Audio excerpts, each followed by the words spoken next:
स्वातंत्र्य स्त्री 21व्या शतकात मुली शिक्षण घेत आहेत, कमावत आहेत. ही अभिमानाची गोष्ट आहे. पण आजही काही घरांमध्ये जॉब करणारी सून हवी असते, मात्र तिच्या कष्टांची किंमत नसते. भावना इंजिनियर आहे. लग्नानंतर तिला जॉब करू दिला, पण तिची सॅलरी सासरच्या अकाउंटमध्ये जमा होऊ लागली. ट्रॅव्हलिंगसाठी मोजके पैसे, जास्त खर्च झाला तर स्पष्टीकरण. घरातील बहुतांश जबाबदाऱ्या तिच्याच खांद्यावर. तिची स्वप्न होती, आई वडिलांसाठी काहीतरी करायचंय, स्वतःच्या पायावर उभं राहायचंय.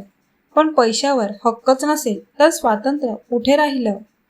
कमावूनही निर्णयाचा अधिकार नसेल तर ते स्वातंत्र्य नाही, ती केवळ जबाबदारी आहे. एका मुलीला घर आणि करिअर दोन्ही सांभाळताना फक्त थोडा विश्वास, थोडी स्पेस आणि सपोर्ट हवी असते. पंख दिले तर उडू द्या, कारण सून ही फक्त घराची जबाबदारी नसते, तीही स्वप्न आणि आत्मसन्मान असलेली व्यक्ती असते.